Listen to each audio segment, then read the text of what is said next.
سیدنا عثمان غنی رضی اللہ تعالی عنہ کی شہادت کا دن ہے۔ ہر طرف آپ رضی اللہ تعالی عنہ کی شہادت کو خراج تحسین پیش کیا جا رہا ہے۔ یقیناً کرنا بھی چاہیے۔ جس صحابی رسول صلی اللہ علیہ وسلم کا اسلام کے اندر وہ کردار ہو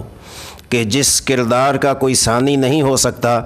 جس کے نکاح میں پیغمبر صلی اللہ علیہ وسلم نے یکے بعد دیگرے 2 بیٹیاں عطا کی ہوں، اور جس صحابی کو 2 مرتبہ ہجرت کرنے کا شرف ملا ہو، اور جس صحابی کو اللہ کے پیغمبر صلی اللہ علیہ وسلم نے بغیر جنگ میں جانے کے آپ کا حصہ رکھا ہو، اور جس عثمان غنی سے فرشتے بھی حیا کرتے ہوں، اور جس عثمان غنی رضی اللہ تعالی عنہ سے خود رسول اللہ صلی اللہ علیہ وسلم بھی حیا کرتے ہوں، اور آپ کی آمد پر آپ ٹیک چھوڑ کر سیدھے ہو کر بیٹھ جاتے ہوں، اپنی ریش مبارک میں ہاتھ مار کر اس کو ٹھیک کرتے ہوں کہ عثمان غنی آ رہا ہے، اور وہ عثمان غنی جو نبوت کے دور میں پیغمبر صلی اللہ علیہ وسلم کے شانہ بشانہ رہا ہو، اور وہ عثمان غنی رضی اللہ تعالی عنہ جو نبی کے اشارے پر ہر کام عمل میں لاتا ہو، اور وہ عثمان غنی رضی اللہ تعالی عنہ جس نے پیغمبر صلی اللہ علیہ وسلم کی خاطر نہ اپنے مال کی پرواہ کی، نہ اپنی اولاد کی پرواہ کی، نہ اپنی عزت کی پرواہ کی، حتیٰ کہ نہ اپنی جان تک کی پرواہ کی۔ اسی لیے پیغمبر صلی اللہ علیہ وسلم کی 2 صاحبزادیاں آپ کے نکاح میں ہونے کے نتیجے میں آپ کو ذی النورین کہا جاتا ہے، ذی الحجرتین کہا جاتا ہے، ذی البشارتین کہا جاتا ہے۔ اللہ کے پیغمبر صلی اللہ علیہ وسلم نے عشرہ مبشرہ میں آپ کا نام رکھا۔ اللہ کے نبی نے عثمان غنی کو وہ عزت دی جس عزت کے وہ حامل تھے، جس عزت کے وہ گویا کے نامدار تھے، جس عزت کو ان کے لیے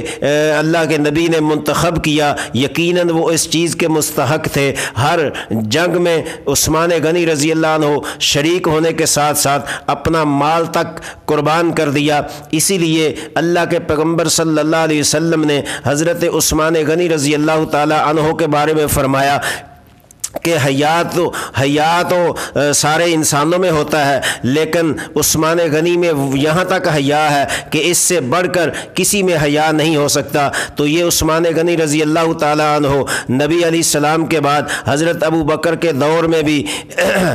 آپ کے شانہ بشانہ رہے، حضرت عمر کے دور میں بھی آپ کے ساتھ رہے، اور حضرت عمر رضی اللہ عنہ کے بعد جب آپ کی خلافت کا زمانہ آیا، آپ کی خلافت کا جو دور خلافت ہے وہ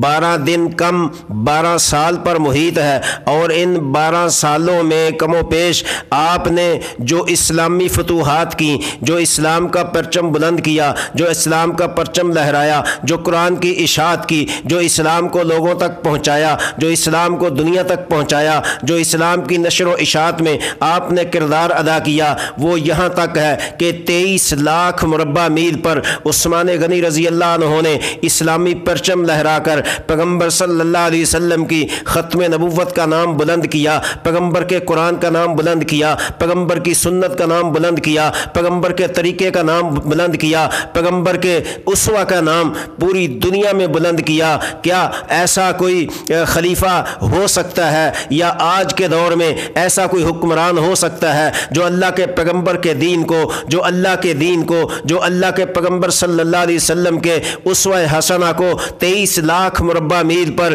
بلند کرنے کا، نشر کرنے کا، اشاعت کرنے کا یہ کردار ادا کرے؟ یقیناً نہیں ہو سکتا۔ یہ گویا کہ صحرا عثمان غنی رضی اللہ عنہ کے سر کے اوپر ہے، آپ کے لیے ہے، یہ عزت اللہ نے آپ کو بخشی ہے۔ اور اس کے ساتھ ساتھ حضرت عثمان غنی رضی اللہ تعالیٰ عنہ کی اس قدر فتوحات کے باوجود، اس قدر اسلامی خدمات کے باوجود، جو آخر میں آپ کو دنیا کے لحاظ سے نتیجہ ملا، وہ نہایت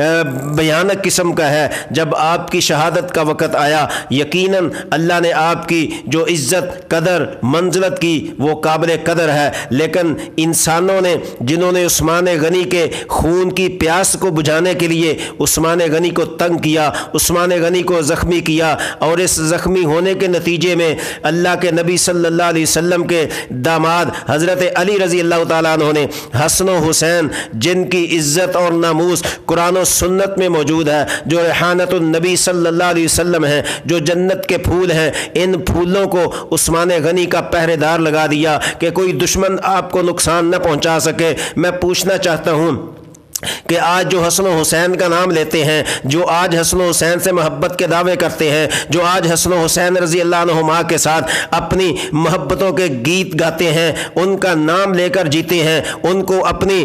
دنیا اور آخرت کی کامیابی کا سہرا قرار دیتے ہیں، ان کو یہ کیوں نہیں پتہ چلتا کہ یہی حسن و حسین عثمان غنی کے پہرے دار ہے؟ یہ کیوں بنے پہرے دار؟ حضرت علی کو پتہ تھا، حضرت علی جانتے تھے، حضرت علی فراست کے شاہ سوار تھے، حضرت علی سمجھتے تھے کہ آنے والے وقت میں جو عثمان غنی کو نہیں مانیں گے ان کو پتہ چل جائے کہ عثمان غنی کی وہ عزت ہے جس کی عزت پر حسن و حسین بھی پہرے دار ہو سکتے ہیں۔ تو سامعین، یہ عثمان غنی رضی اللہ تعالیٰ عنہ جب شہادت کا وقت آتا ہے تو 40 دن اس مرد کلندر کا، اس اسلام کے تیسرے خلیفے کا پانی بند کر دیا جاتا ہے۔ نہ صرف پانی بند، کھانا بھی بند کر دیا جاتا ہے۔ کسی کو ملاقات کی اجازت نہیں، کسی کو اندر جانے کی اجازت نہیں۔ محاصرے کے اندر عثمان غنی یہ وقت گزارتے ہیں، کیا المناک وقت ہوگا، لیکن عثمان غنی کی سیرت پر کوئی اثر نہیں پڑا، عثمان غنی کے کردار پر اثر نہیں پڑا، عثمان غنی کے ایمان پر اثر نہیں پڑا۔ جب کسی نے پوچھا اے خلیفۃ المسلمین، اے امام امیر المومنین، جب آپ کا 40 دن پانی بند رہا تو آپ کھاتے بھی نہیں تھے، پیتے بھی نہیں تھے، تو آپ کا دن رات کیسے گزرتا تھا؟ آپ کے شب و روز کیسے گزرتے تھے؟ آپ کیسے گزارا کرتے تھے؟ تو عثمان غنی کا جواب سن کر دانشور بھی حیران ہو جاتے ہیں، حکمران بھی حیران ہو جاتے ہیں، آج کے اسلام کے علمبردار بھی حیران ہو جاتے ہیں، اس وقت کے لوگ بھی حیران ہو گئے کہ جب عثمان غنی رضی اللہ عنہ نے فرمایا جب مجھے بھوک لگتی تھی، جب مجھے پیاس کا تقاضا ہوتا تھا، میں اللہ کا قرآن پڑھتا تھا، میری بھوک بھی ختم، میری پیاس بھی ختم ہو جاتی تھی۔ تو کیا عثمان غنی رضی اللہ تعالیٰ عنہ کی یہ شرافت اور یہ خلافت اور یہ آپ رضی اللہ تعالیٰ عنہ کا مقام اور ایمان کا کیا معیار ہے؟ تو حضرت عثمان غنی رضی اللہ تعالیٰ عنہ 18 ذی الحجہ کو آپ روزے کے ساتھ تھے۔ جب آپ روزے کے ساتھ تھے تو فرماتے ہیں کہ آپ کو اس دن اونگ آ گئی۔ جب اونگ آئی تو خواب میں رسول اللہ صلی اللہ علیہ وسلم مجھے نظر آئے، مجھے زیارت ہوئی، ساتھ ابو بکر رضی اللہ عنہ بھی ہیں، عمر بن خطاب رضی اللہ عنہ بھی ہیں۔ جب میں نے دیکھا کہ پیغمبر صلی اللہ علیہ وسلم میرے سامنے موجود ہیں تو رسول اللہ صلی اللہ علیہ وسلم نے فرمایا کہ عثمان گھبرانا نہیں ہے ان حالات سے، اور نہ ہی آپ نے جھکنا ہے، اور نہ ہی آپ نے اس سے دستبردار ہونا ہے، خلافت کو بھی نہیں چھوڑنا، گھبرانا بھی نہیں ہے اور پریشان بھی نہیں ہونا۔ لیکن یاد رکھنا، آج آپ نے روزہ تو دنیا میں رکھا ہے، افطار ہمارے ساتھ آ کے کرنا ہے۔ تو یہ خوشخبری، یہ بشارت رسول صلی اللہ علیہ وسلم کا ملنا، یہ عثمان غنی رضی اللہ تعالیٰ عنہ کے ایمان کامل کی نشانی ہے اور سچائی کی نشانی ہے، صداقت کی نشانی ہے، شرافت کی نشانی ہے، اور گویا کہ دشمنوں کو عبرت کھانے کا مقام ہے کہ جس عثمان غنی رضی اللہ تعالیٰ عنہ کی یہ آمد کا انتظار خود رسول اللہ صلی اللہ علیہ وسلم فرمائیں، ابو بکر فرمائیں، عمر بن خطاب فرمائیں کہ آج افطاری کے ٹائم آپ ہمارے پاس ہوں گے۔ تو یہی ہوا، عثمان غنی رضی اللہ تعالیٰ عنہ نے عصر کی نماز پڑھائی۔ عصر کی نماز کے بعد آپ اسی مصلی پہ، جس مصلی پہ نبوت صلی اللہ علیہ وسلم نماز پڑھاتی تھی، اسی مصلی پہ ابو بکر آئے، اسی مصلی پہ عمر آئے، اسی مصلی پہ عثمان غنی نے کم و بیش 12 سال امامت کی، نمازیں پڑھائیں، اسی مصلی پہ بیٹھ کر قرآن کی تلاوت کر رہے ہیں۔ پہلا سپارہ آخری رکوع فَسَيَكْفِيكَهُمُ اللَّهُ وَهُوَ السَّمِيعُ العلیم پہ جب پہنچے ہیں تو عثمان غنی پر شہادت کا وار ہوتا ہے، آپ کو زخمی کر دیا جاتا ہے۔ تو شہادت کے نتیجے میں جو خون کا پہلا قطرہ گرتا ہے وہ قرآن کی اس آیت کے اوپر گرتا ہے، فَسَيَكْفِيكَهُمُ اللَّهُ وَهُوَ السَّمِيعُ العلیم۔ اس بات کے نتیجے میں میں یہ کہنے کی جسارت کرتا ہوں کہ عثمان غنی کے خون کا قطرہ قرآن پہ گرا تو روز قیامت یہ قرآن کا سپارہ، قرآن کی آیت گواہی پیش کرے گی کہ عثمان کی شہادت کا قطرہ پہلا میرے اوپر گرا تھا تو میں یہ کیوں نہ کہوں کسی کی شہادت کا گواہ مدینہ منورہ ہوگا، کسی کی شہادت کا گواہ مکہ المکرمہ ہوگا، کسی کی شہادت کا گواہ بدر کا میدان ہوگا، کسی کی شہادت کا گواہ احد کا میدان ہوگا، کسی کی شہادت کا گواہ میدان احد کے پہاڑ ہوں گے، کسی کی شہادت کے گواہ احد کے پہاڑ کی چوٹیاں ہوں گی، کسی کی شہادت کے گواہ